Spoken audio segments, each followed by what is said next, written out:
और जो भी कमल की पंखुड़ियां हैं वो क्या है, अनेक वैकुंठ लोक हैं।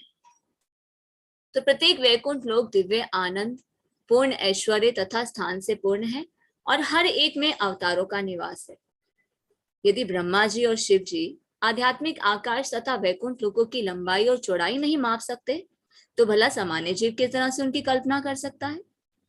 हे परम पूर्ण, हे पूर्ण पुरुषोत्तम भगवान, हे परमात्मा, समस्त योग शक्तियों के स्वामी, आपकी लीलाएं इन संसारों में लगातार चलती रहती हैं, किंतु इसका अनुमान कौन लगा सकता है कि आप कहाँ, कैसे और कब अपनी आध्यात्मिक शक्ति का प्रयोग कर रहे हैं और अपनी लीलाएं प्रकट कर रहे हैं। इन कार्यों के रहस्य को तो कोई भी नहीं समझ सकता। कृष्ण के आध्यात्मिक गुण भी अनंत हैं। ब्रह्मा जी, शिव जी तथा चारों कुमार जैसे महापुरुष भी भगवान के दिव्य गुणों को पार नहीं पा सकते।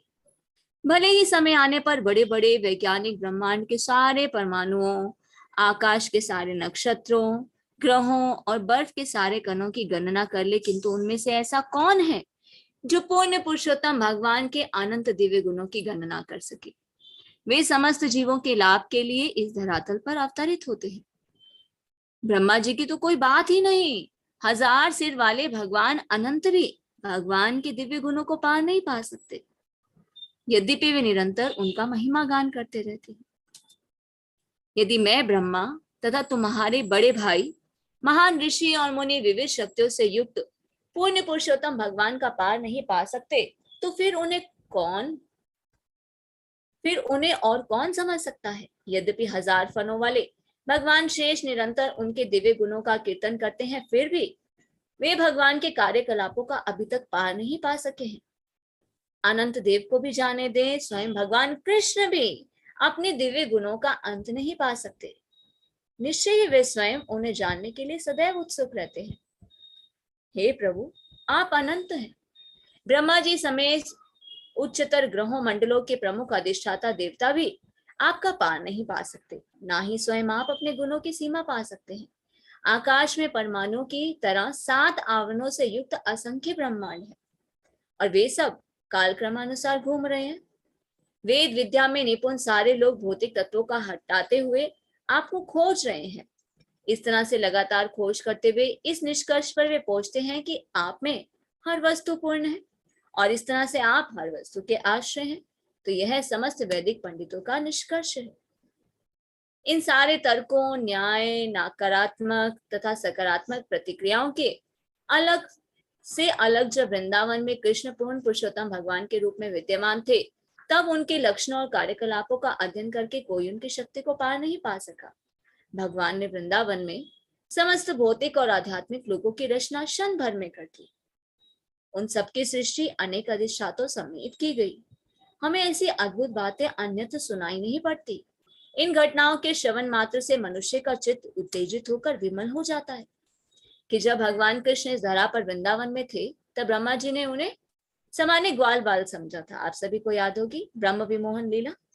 तो ब्रह्मा जी को क्या लगता है, अरे ये तो कोई सामान्य ग्वाल बाल है।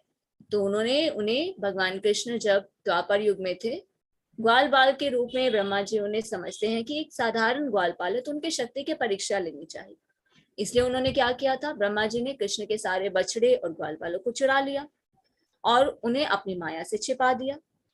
जब कृष्ण ने देखा कि ब्रह्मा जी ने उनके सारे बछड़े ग्वालपाल चुरा लिए हैं, तो उन्होंने तुरंत ही ब्रह्मा के सामने ही अनेक भौतिक और आध्यात्मिक लोग उत्पन्न कर दिए। ब्रह्मा जी को क्या लगता था, अरे मैं ही सबसे बड़ा ब्रह्मा हूं। तो भगवान ने क्या दिखाया, सारे ब्रह्मांडों के ब्रह्मा जी को वहां पर बुला लिया, सारे लोग वहां पर उत्पन्न कर दिए। क्योंकि ब्रह्मा जी को क्या हो रहा था, अपनी शक्ति का, अपने जो पद का अभिमान हो रहा था। तो क्षण भर में बछड़े, ग्वालबाल और अनंत वैकुंठ भगवान की आध्यात्मिक शक्ति के विस्तार के रूप में प्रकट हो गए। जैसा कि ब्रह्म संहिता में कहा गया है, आनंद चिन्मय रस प्रतिभाविताविस, कि कृष्ण ने न केवल अपनी आध्यात्मिक शक्ति के समस्त सात समान जी उत्पन्न किए, अपितु उन्होंने असंख्य ब्रह्माओं सहित अनंत भौतिक ब्रह्मांडों की भी रचना कर दी। श्रीमद् भागवत में वर्णित इन लीलाओं से मनुष्य का चित्त विमल होगा और इस तरह से वह परम सत्य को वास्तव में समझ सकता है कि आध्यात्मिक आकाश में आध्यात्मिक लोग जो है वो क्या है, वैकुंठ कहलाते हैं और इन सब में अपने अपने अधिष्ठाता नारायण अपने विशेष नाम के साथ होते हैं। और इसी तरह भौतिक आकाश में असंख्य ब्रह्मांड है और उनमें से प्रत्येक के अधिष्ठाता जो है वो देव ब्रह्मा होते हैं। क्षण भर बाद जब ब्रह्मा लौटे, ब्रह्मा जी ने क्या किया था, सारे ग्वाल बालों को और बछड़ों को चुरा लिया और अपनी माया से उन्हें छुपा दिया। जब थोड़ी देर बाद वो आते हैं तो क्या देखते हैं, भगवान क्या कर रहे हैं, भगवान कृष्ण ने क्या किया, उन्हें अपना ही विस्तार किसमें कर दिया, ग्वाल बालों और बछड़ों के रूप में कर दिया। ब्रह्मा जी देखकर हैरान हो जाते हैं कि ये क्या, ये तो कोई साधारण ग्वाल बाल नहीं है, ये तो भगवान ही है। तो ये थी ब्रह्म विमोहन लीला। तो कोई भी ब्रह्मा जी जैसा भी भगवान की दिव्य लीलाओं को, भगवान की दिव्य अभिव्यक्ति को नहीं समझ सकता। भगवान को कौन समझ सकता है, जो उनकी दिव्य प्रेमा भक्ति में लगा होता है, वही सिर्फ भगवान को समझ सकता है। तो सुखदेव गोस्वामी के अनुसार कृष्ण के पास अनंत बछड़े और ग्वाल बाल थे और उनके सही सही संख्या कोई गिन नहीं सकता था। हर ग्वाल बाल करोड़, अबुर्द, शंख, पद्म तक की गिनती में बछड़े चरा रहे थे और उनकी गणना की यही विधि थी। वैदिक गणित के अनुसार क्या करते हैं, कौन सी पद्धति काम में लाई जाती है, इकाई, दहाई, सैकड़ा, हजार, 10,000, लाख, जैसे बच्चों को हम सिखाते हैं ना, वंस, टेंस। तो इस तरह से 10 लाख बराबर एक नियुति, 10 नियुति बराबर एक कोटि और 10 कोटि बराबर एक अबुर्द होता है। तो 10 अबुर्द बराबर एक वृंद और 10 वृंद बराबर एक सर्व और 10 सर्व बराबर एक निकर्व और 10 निकर्व बराबर एक शंख और एक शंख बराबर एक पद्म और 10 पद्म बराबर एक सागर होता है। तो 10 सागर बराबर एक अनंत्य और 10 अनंत्य बराबर एक मध्य और 10 मध्य बराबर एक परार्थ होता है। तो हर संख्या पिछली संख्या का 10 गुना है। इस तरह से कृष्ण के संगी सारे ग्वालपालों के पास चराने के लिए बहुत सारे बछड़े थे, उनकी गणना ही नहीं थी। हमारी जो मैथ्स कैलकुलेशन है ना, वो तो उन्हें काउंटेशन वो कर ही नहीं सकते, इतने बछड़े थे।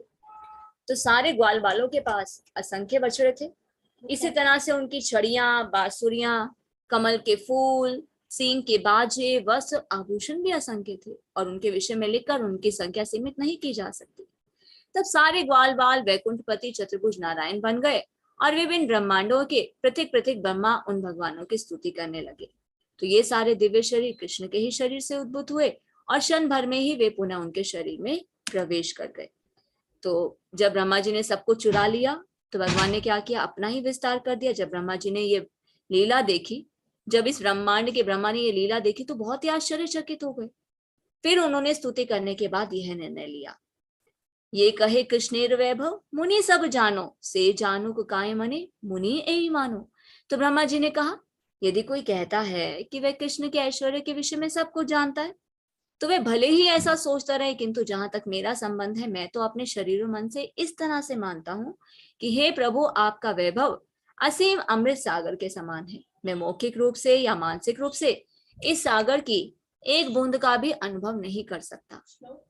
ऐसे लोग भी हैं जो कहते हैं कि मैं कृष्ण के विषय में सब कुछ जानता हूँ। कुछ लोग कहते हैं ना कि मैं तो कृष्ण के विषय में सब कुछ जानता हूँ। उन्हें ऐसा सोचने दे। जहां तक मेरा संबंध है, मैं इस विषय में अधिक नहीं कहना चाहता।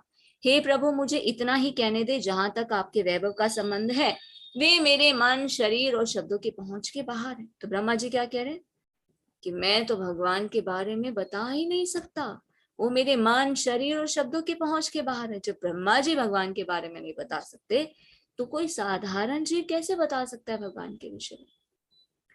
तो ये उद्वन श्रीमद् भागवतम के 10th कैंटो का है, जिसे ब्रह्मा जी ने कृष्ण के बछड़ों और ग्वाल बालों को चुरा लाने और कृष्ण द्वारा अपने वैभव के बल से उन चुराए बछड़ों और ग्वाल बालों को अपने विष्णु मूर्ति विस्तारों द्वारा पुनः उत्पन्न किए जाने पर प्रार्थना के रूप में कहा था। इसे देखने के बाद ब्रह्मा ने उपयुक्त प्रार्थना की, भगवान कृष्ण की महिमा बनी रहे, भला उन सबसे अवगत कौन हो सकता है। उनके धाम वृंदावन में अनेक अद्भुत वैभव हैं, कृपया उन्हें देखने का प्रयत्न तो करो। प्रामाणिक शास्त्रों के कथन के अनुसार वृंदावन 16 कोस तक 32 मील फैला हुआ है। फिर भी सारे वैकुंठ लोक और असंख्य ब्रह्मांड इस क्षेत्र के एक कोने में ही स्थित है। व्रज की भूमि वृंदावन वनों में विभाजित है। ऐसे वनों की पूरी संख्या कितनी है, 12 वन, हम 12 वन कहते हैं।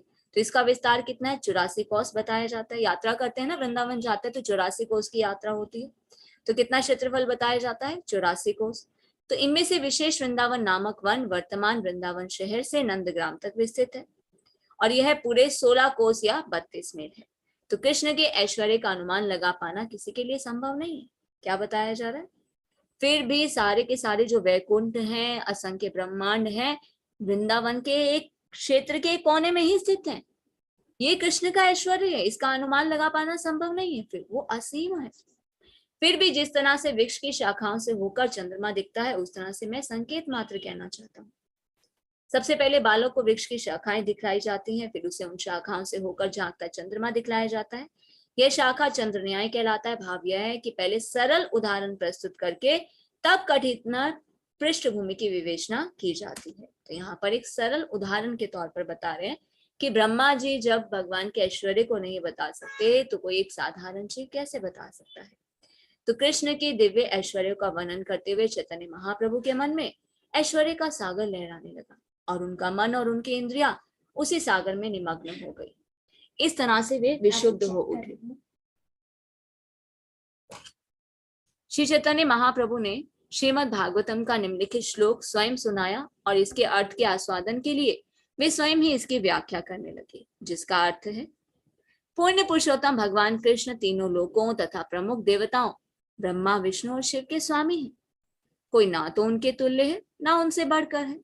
उनकी सारी इच्छाएं उनकी आध्यात्मिक शक्ति द्वारा, जो स्वराज्य लक्ष्मी के नाम से जानी जाती है, पूरी होती है। सारे लोगों के अधिष्ठाता देव पूजा के समय अपना अपना कर चुकाते हैं और भेंटे प्रदान करते समय अपने मुकुटों से भगवान के चरण कमलों का स्पर्श करते हैं। इस प्रकार वे उन भगवान की स्तुति करते हैं। कृष्ण आदि पूर्ण पुरुषोत्तम भगवान है, अतः वे सबसे महान है। ना तो कोई उनके बराबर है, ना कोई उनसे बढ़कर है। तो ब्रह्म संहिता के पहले श्लोक में ब्रह्मा जी क्या कहते हैं? ईश्वरः परम कृष्ण सच्चिदानंद विग्रह अनादिरादिर गोविंदा सर्व कारण कारणम। गोविंद नाम से विख्यात कृष्ण परम नियंता है। उनका शरीर शाश्वत आनंदमय तथा आध्यात्मिक है। वे सबके उद्गम हैं। समस्त कारणों के कारण होने से उनका कोई उद्गम नहीं है।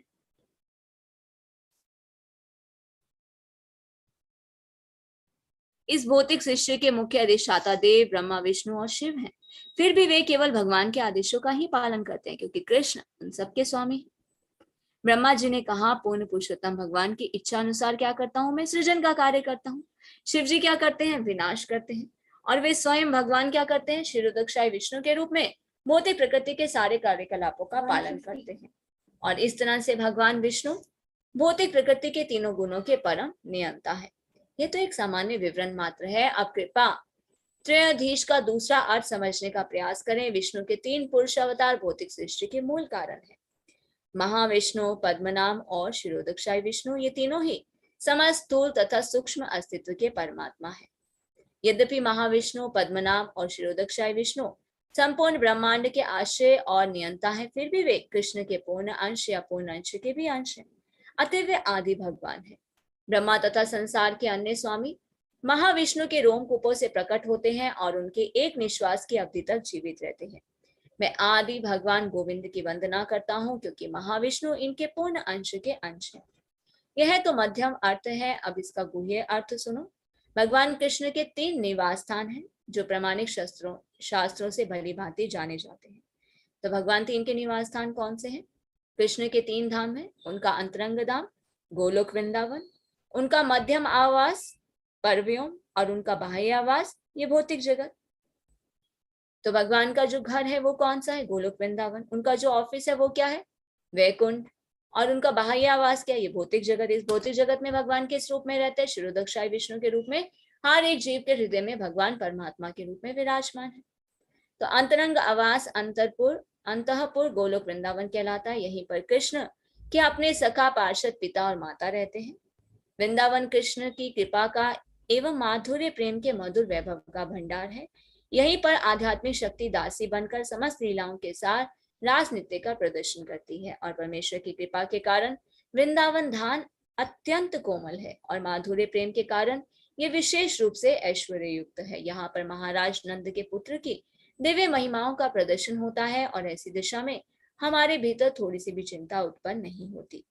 वृंदावन लोक के नीचे क्या है? परम व्योम, जो विष्णु लोक कहलाता है। यहाँ पर असंख्य वैकुंठ लोक है। एक वैकुंठ लोक नहीं है, असंख्य, क्योंकि एक ब्रह्मांड नहीं है, असंख्य ब्रह्मांड है।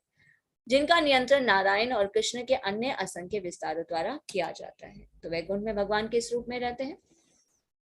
चतुर्भुज रूप में रहते हैं। और गोलोक वृंदावन में 200 श्याम सुंदर फॉर्म में। तो परम व्योम जो कि 6 ऐश्वर्य से पूर्ण है, भगवान कृष्ण का मध्यम आवास है। यहीं पर कृष्ण के अनंत रूप अपनी लीला का विलास करते हैं। यहाँ पर असंख्य वैकुंठ लोक हैं जो कोषागार की विभिन्न कोठरियों के समान हैं और समस्त ऐश्वर्य से पूरित हैं। इन असंख्य लोकों में 6 ऐश्वर्यों से समृद्ध कृष्ण के नित्य संगी बसते हैं। गोलोक वृंदावन धाम के नीचे कौन से धाम है? देवी धाम, महेश धाम, हरि धाम नामक लोक हैं और वे विभिन्न प्रकार के ऐश्वर्य से पूर्ण हैं। उनकी व्यवस्था आदि पूर्ण पुरुषोत्तम भगवान गोविंद के द्वारा की जाती है। मैं उन भगवान को सादर नमस्कार करता हूँ। तो ये श्लोक कहाँ से ले गया? ब्रह्म संहिता से। गोलोक नामने निज धामने तले चतस्य देवी महेश हरि धामसु तेषु तेषु। तो आध्यात्मिक तथा भौतिक जगतों के बीच विरजा नदी है। भौतिक जगत और आध्यात्मिक जगत के बीच में जो बोलते हैं ना लाइन है, वो कौन सी है? विरजा नदी है। तो भौतिक जगत के बाद है विरजा नदी, फिर उसके पार क्या है? आध्यात्मिक जगत है। तो यह जल पूर्ण पुरुषोत्तम भगवान वेदांग के शरीर से निकले पसीने से उत्पन्न होता है। इस प्रकार ये नदी जो है वो प्रवाहित होती है। विरजा नदी से आगे आध्यात्मिक प्रकृति है जो अखंड, नित्य, अव्यय, असीम है। यह परम धाम है जहाँ भगवान की 3/4 ऐश्वर्य विद्यमान है। यह परम व्योम अर्थात आध्यात्मिक आकाश कहलाता है। आध्यात्मिक आकाश में ना तो चिंता है ना ही भय, ये शाश्वत है और भगवान की 3/4 शक्ति से बना हुआ है। भौतिक जगत भगवान की केवल 1/4 शक्ति का प्राकट्य है। तो यहाँ पर बताया जा रहा है आध्यात्मिक आकाश और ये भौतिक जगत। आध्यात्मिक जगत जो है भगवान की 3/4 शक्ति से बना है और ये भौतिक जगत से भगवान की 1/4 शक्ति का प्राकट्य है, इसलिए इसे एक पाद विभूति भी कहा जाता है। तो विरजा नदी के उस पार बाह्य आवास है जो अनंत ब्रह्मांडों से पूर्ण है और प्रत्येक ब्रह्मांड में असंख्य प्रकार के आवास है। बहिरंगा शक्ति का आवास क्या कहलाता है? देवी धाम। और उनके निवासी कौन है? बद्ध आत्माएं। और यहीं पर भौतिक शक्ति दुर्गा अनेक ऐश्वर्यशाली दासों के साथ निवास करती है। तो जो भी जीवात्मा भौतिक शक्ति माया का भोग करना चाहते हैं उसे देवी धाम में रहने दिया जाता है, जहां पे देवी दुर्गा भगवान की दासी बनकर उनके आदेशों का पालन करती है। भौतिक शक्ति जगत लक्ष्मी कहलाती है क्योंकि वे मोहग्रस्त बद्ध आत्माओं की रक्षा करती है, इसलिए देवी दुर्गा भौतिक माता कहलाती है। उनके जो पति हैं शिव जी भौतिक पिता कहलाते हैं। हम कहते हैं ना भौतिक माता और भौतिक पिता कौन है? भौतिक माता है देवी दुर्गा, भौतिक पिता कौन है? शिव जी। तो देवी दुर्गा का यह नाम इसलिए पड़ा क्योंकि वह भौतिक जगत की एक महान दुर्ग किले की तरह है जहां बद्ध आत्माएं उनकी देखरेख में रखा गया है। तो हम बद्ध आत्माएं किनकी देखरेख में है? इस भौतिक जगत की जो अधिष्ठाता है दुर्गा देवी, उनकी देखरेख में रखा गया है। तो बद्ध आत्मा भौतिक सुविधाओं के लिए देवी दुर्गा को प्रसन्न करना चाहते हैं और माता दुर्गा क्या करती है? उन्हें सारी सुविधाएं प्रदान करती है। इसलिए बद्ध जीव क्या करते हैं? मोहित रहते हैं और बहिरंगा शक्ति को छोड़ना नहीं चाहते। फलस्वरूप वे यही शांति और सुखपूर्वक रहने के लिए योजनाएं बनाती हैं। ऐसा है भौतिक जगत। हम क्या सोचते हैं? ये भौतिक जगत हमें यहीं पे रहना है, तो हम क्या करते हैं? देवी देवताओं की पूजा करते हैं। अभी जैसे नवरात्र चल रहे हैं, आज अष्टमी है, नवरात्र सभी रखते हैं, अष्टमी करते हैं, नवमी पर पूजन करते हैं। तो किस उद्देश्य से करते हैं? कि देवी दुर्गा प्रसन्न होंगी, हमारी इच्छाओं को पूरा करेंगे, हमें सुख और शांति प्रदान करेंगे। क्योंकि देवी दुर्गा कौन है? भौतिक जगत की अधिष्ठाता देवी है, हम उन्हीं के ही देख रेख में है। पर हमें क्या करना चाहिए? हमें देवी दुर्गा से किसी भी भौतिक ऐश्वर्य को ना मांगकर, वो कौन है? भगवान की शक्ति है, तो उनसे हमें भक्ति मांगनी चाहिए। ऐसा नहीं है कि हमें अपमान करना है। अब हम कृष्ण को जान रहे हैं, हम ये जान रहे हैं कि कृष्ण ही पूर्ण पुरुषोत्तम भगवान है, तो हम देवी दुर्गा की पूजा ना करें, उन्हें नमस्कार नहीं करें। नहीं, हमें उन्हें नमस्कार करना चाहिए और उनसे हमें प्रार्थना करनी चाहिए कि आप तो भगवान की शक्ति हैं, आप हमें से भगवान की सेवा करने का मौका प्रदान करें।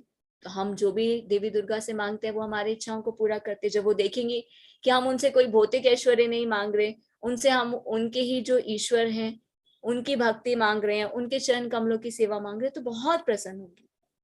तो जिन्हें भक्ति मिल जाती है उन्हें अलग से योग, ऐश्वर्य इत्यादि धन की कामना करने की इच्छा नहीं रहती, क्योंकि भक्ति देवी को क्या कहा जाता है? भक्ति देवी है महारानी की तरह। महारानी के साथ साथ बाकी सब दासियां रहती है ना, उसी तरह से अगर हमें भक्ति प्राप्त हो जाती है तो हमें सभी ऐश्वर्य, धन, लक्ष्मी सब कुछ प्राप्त हो जाता है। तो कृष्ण जो है सारे धामों के परम स्वामी हैं, जिनमें गोलोक धाम, वैकुंठ धाम, देवी धाम सम्मिलित है। परम व्योम और गोलोक धाम इस भौतिक जगत देवी धाम से परे है। जब कोई जीव देवी धाम से मुक्त हो जाता है किंतु हरिधाम के वैभव को नहीं जानता, तो उसे महेश धाम में रखा जाता है, जो इन दोनों धामों के बीच में है। वहां पर मुक्त आत्मा को पुनः पूर्ण पुरुषोत्तम भगवान की सेवा का अवसर प्राप्त नहीं होता, और महेश धाम शिव जी का धाम होते हुए भी तथा देवी धाम के ऊपर होते हुए भी आध्यात्मिक जगत नहीं होता, और आध्यात्मिक जगत का आरंभ जो है वो वैकुंठ लोक से होता है। तो अगर हम गोलोक वृंदावन जाना चाहते हैं तो या तो जब तक हम वैकुंठ लोक पहुंचेंगे उसके बाद ही जा सकते हैं अपने कर्म के अनुसार, या तो हम भक्ति करें, फिर भक्ति करके हम गोलोक वृंदावन जा सकते हैं। क्योंकि अगर हम देवी धाम गए, महेश धाम गए, वहां से ऊपर उठने का चांस नहीं है, वहां से हम आध्यात्मिक जगत भगवान के धाम में प्रवेश नहीं कर सकते। या तो हम वैकुंठ में जाएं, या हम भक्ति करके यहीं अपनी भक्ति को पूरा करके भगवान के चरण कमलों की सेवा करके भक्ति का टिकट लेके गोलोक वृंदावन पहुंच सकते हैं।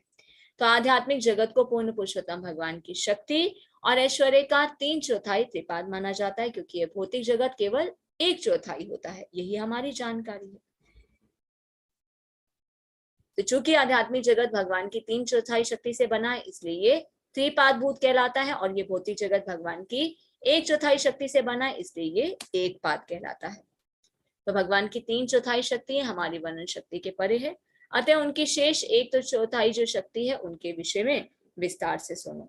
तो वास्तव में ब्रह्मांडों की वास्तविक संख्या का पता लगा पाना बहुत कठिन है। कुछ लोग प्रश्न पूछते हैं ना कि कितने ब्रह्मांड है, कि हम तो शास्त्र में जानते हैं कि असंख्य ब्रह्मांड है, उनकी कितनी संख्या है। वास्तव में उनकी संख्या का पता लगाना बहुत कठिन है, क्योंकि वो जो कैलकुलेशन है ना हमारी मैथ्स की कैलकुलेशन में नहीं आती है, उससे भी परे है। तो प्रत्येक ब्रह्मांड के अपने अपने ब्रह्मा और शिव होते हैं, जो चिर लोकपाल कहलाते हैं। तो ब्रह्मा कोई एक पर्टिकुलर एक व्यक्ति नहीं है, ब्रह्मा एक पद है, जैसे कि ना इंद्र का पद, ब्रह्मा का पद। तो जो जीव योग्य होता है उस पद को संभालने के लिए उसे उस पद पर नियुक्त कर दिया जाता है।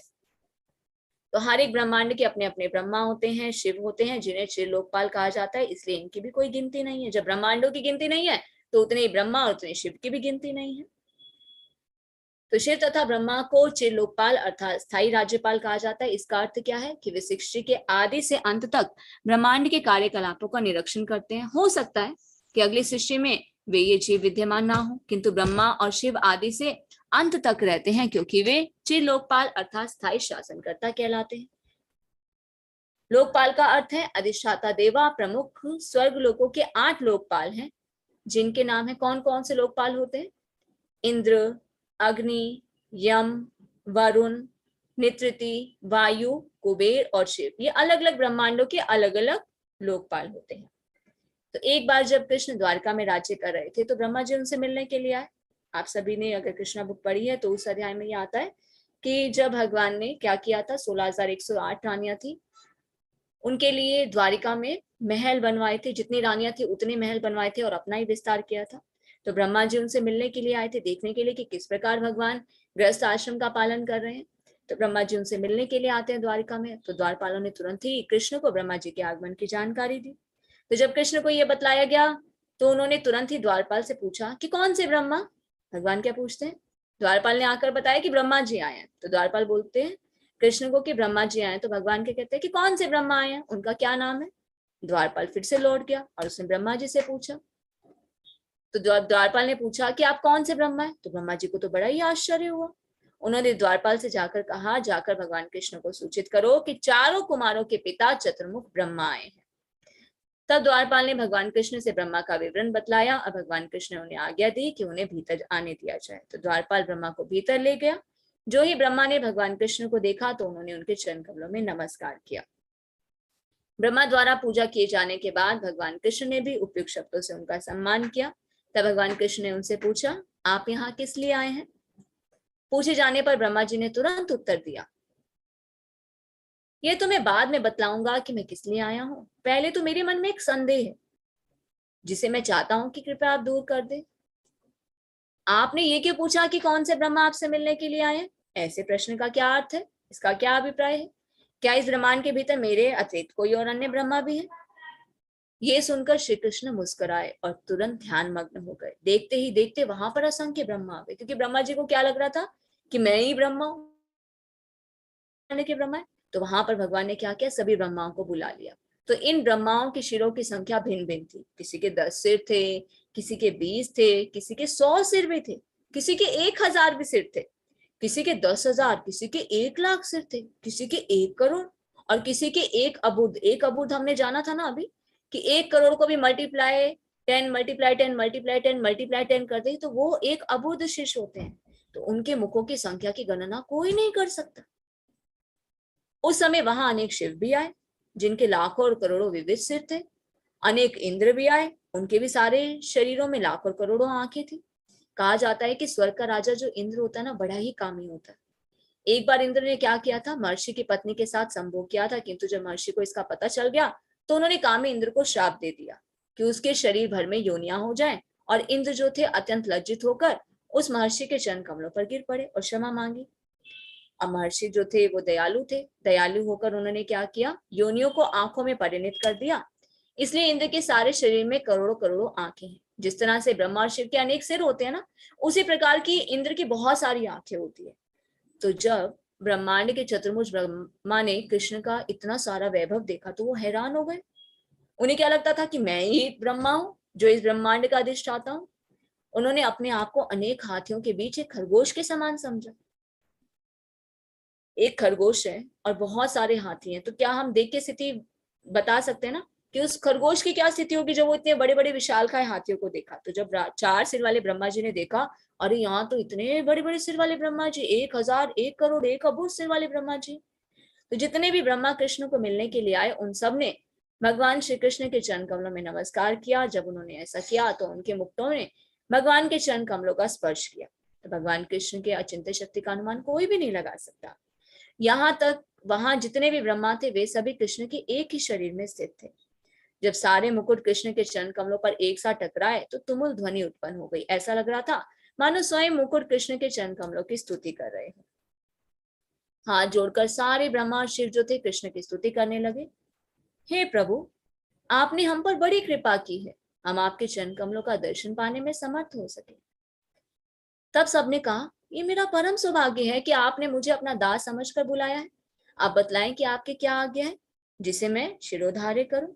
कृष्ण कहे तो मां सबा, देखिते चित्त है, ताहा लागी ए ठानी सबा बुलाए। भगवान कृष्ण ने उत्तर दिया, चूंकि मैं तुम सबको एक साथ देखना चाहता था इसलिए मैंने तुम सबको यहाँ बुलाया। तुम सभी सुखी हो, क्या असुरों से तुम्हें कोई डर है? उन्होंने उत्तर दिया, आपकी कृपा से हम सर्वत्र विजयी होते हैं। पृथ्वी पर जो कुछ भार था उसे आपने उसी ग्रह पर अवतरित होकर दूर कर दिया। यह द्वारका के वैभव का प्रमाण है कि सारे ब्रह्माओं ने सोचा अभी कृष्ण मेरे क्षेत्र में विराजमान। इस तरह से हर एक ने द्वारका के वैभव को देखा। यद्यपि वे वहां सभी एकत्र थे किंतु किसी ने अपने सिवा अन्य किसी को नहीं देखा। तो चतुर्भुज ब्रह्मा ने द्वारका धाम का वैभव देखा जहां कृष्ण रह रहे थे। यद्यपि वहां पर सिर वाले ब्रह्मा उपस्थित थे, अनेक शिवजी भी उपस्थित थे, किंतु इस ब्रह्मांड के चतुर्मुख ब्रह्मा ही उन सबको देख सकते थे। बाकी कोई एक दूसरे को नहीं देख पा रहा था। सिर्फ 4 सिर वाले ब्रह्मा जी ही सबको देख पा रहे थे। बाकी सबको क्या लग रहा था, हम पर्सनली कृष्ण से मिलने के लिए आए हैं। तो कृष्ण की अचिंत्य शक्ति के कारण अन्य सभी एक दूसरे को नहीं देख सके। यद्यपि सारे ब्रह्मा और शिव वहां एक साथ थे किंतु कृष्ण की शक्ति के कारण वे ना तो परस्पर मिल सके ना एक दूसरे से बात कर सके। तो किसी को नहीं पता था आजू बाजू क्या हो रहा है और कौन कौन आया। सिर्फ 4 सिर वाले ब्रह्मा जी ही सबको देख पा रहे थे। तब कृष्ण ने सभी ब्रह्माओं को विदा किया और वे सब नमस्कार करके अपने अपने घर चले गए। इतना सारा वैभव देखकर इन ब्रह्मांड के चारों सिर वाले ब्रह्मा आश्चर्यचकित हो गए और पुनः कृष्ण के चरण कमलों के पास आकर उन्होंने नमस्कार किया। तब ब्रह्मा ने कहा, इसके पूर्व मैंने अपने ज्ञान के विषय में जो निश्चय किया था उसकी संपुष्टि मैंने आज स्वयं कर ली है। ऐसे लोग भी हैं जो कहते हैं कि मैं कृष्ण के विषय में सब जानता हूँ। वे भले ही ऐसा सोचते रहे। जहां तक मेरा सवाल है मैं इस विषय में अधिक नहीं कहना चाहता। हे प्रभु, मुझे इतना ही कहने दे। जहां तक आपके ऐश्वर्य का संबंध है वे सब मेरे मन, शरीर और वाणी की पहुंच से बाहर है। तो कृष्ण ने क्या कहा, तुम्हारे जो ब्रह्मांड का व्यास है ना वो 4 अरब मील तक का है, अतएव ये सारे ब्रह्मांडों में सबसे छोटा है। जैसे हम क्लासेस में बताते हैं ना कि हम जिस ब्रह्मांड में रहते हैं वो सबसे छोटा ब्रह्मांड है। हम कोई ऐसे नहीं, यहाँ पर शास्त्र में प्रमाण दिया गया, यहाँ पर स्वयं बताया जा रहा है चैतन्य चरितामृत में कि ये जो ब्रह्मांड है भगवान कृष्ण स्वयं ब्रह्मा जी को बता रहे हैं कि तुम जिस ब्रह्मांड के अधिष्ठाता हो, तुम चतुर्मुखी ब्रह्मा, 4 सिर वाले ब्रह्मा, ये ब्रह्मांडों में सबसे छोटा है, इसलिए तुम्हारे सिर्फ 4 सिर हैं। बाकी जो ब्रह्मांड है ना, उनका जो व्यास है वो बहुत ज्यादा है, इसलिए उनके जो ब्रह्मा जी है ना वो और शक्तिशाली हैं। किसी के 10, किसी के 100, किसी के 1000, किसी के 1 लाख, किसी के 1 करोड़, किसी के 1 करोड़ के भी, करोड़ के भी, करोड़ के भी आगे एक अबूर्द सिर है। तो जब कुछ ब्रह्मांड व्यास में 100 करोड़ योजन, कोई 1 लाख करोड़ योजन, कोई 10 करोड़ योजन, तो कोई कोई करोड़ करोड़ योजन के हैं, इस तरह उनका क्षेत्रफल जो है लगभग अनंत है।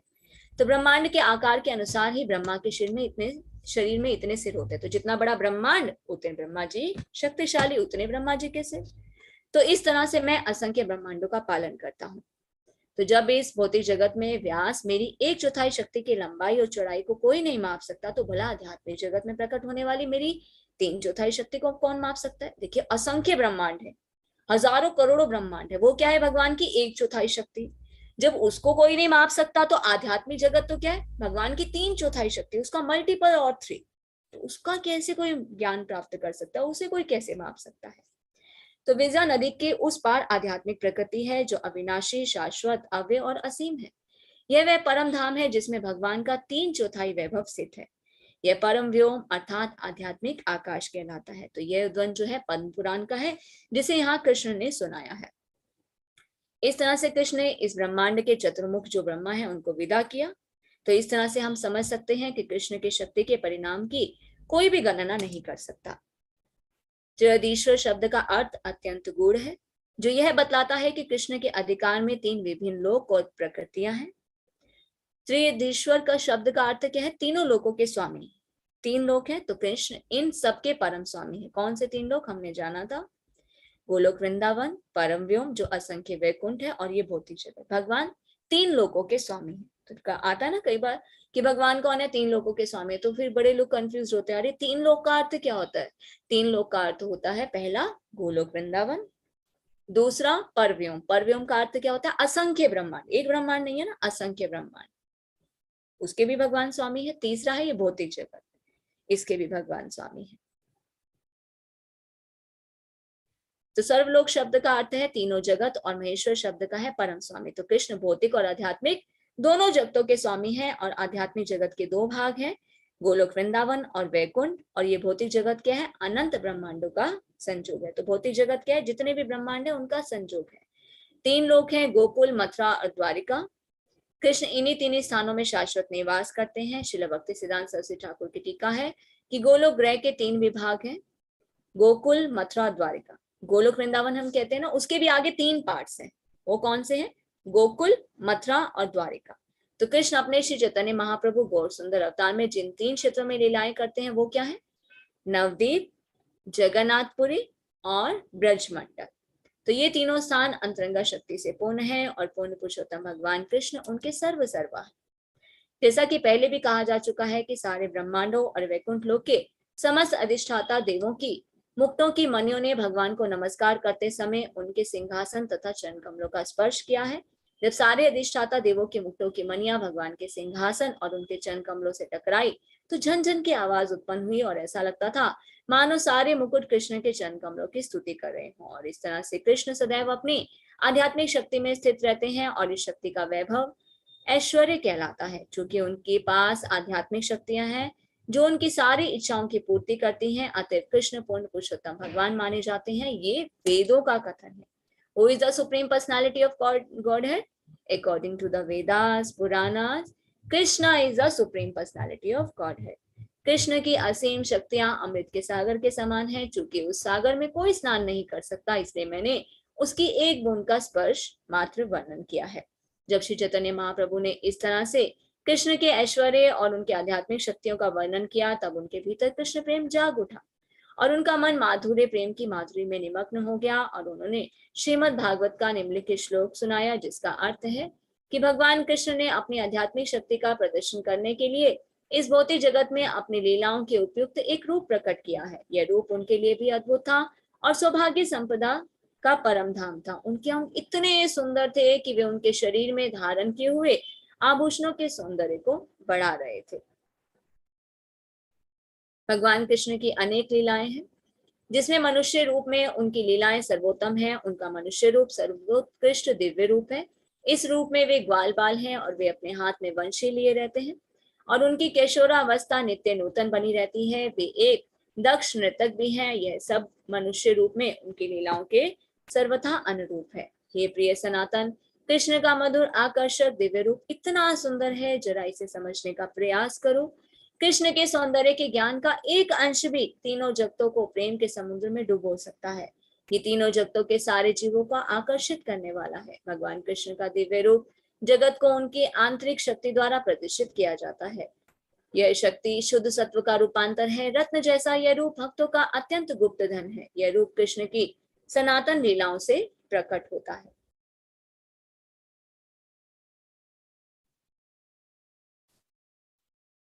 कृष्ण का अपना अद्भुत स्वरूप इतना महान है कि वे कृष्ण को भी अपनी खुद की संगति का आस्वादन करने के लिए आकृष्ट करता है। इस तरह से कृष्ण उसका आस्वादन करने के लिए अत्यंत उत्सुक हो उठते हैं। संपूर्ण सौंदर्य, ज्ञान, संपत्ति, बल, यश तथा त्याग ये कृष्ण के 6 ऐश्वर्य हैं। वे अपने इन ऐश्वर्यों में सदा स्थित रहते हैं। तो कृष्ण की अनेक लीलाएं हैं, जिसमें गोलोक वृंदावन की जो लीलाएं हैं वो सर्वोच्च है। तो जो वृंदावन धाम जो है प्रकट होता है उसे हम क्या कहते हैं? भौम वृंदावन कहते हैं। तो यहाँ पर जो हम मथुरा के पास जाते हैं वृंदावन, वो क्या है? भौम वृंदावन, जहां पर भगवान ने नाना प्रकार की लीलाएं की थी। हरे कृष्णा। एक बार हम यही स्टॉप करते हैं।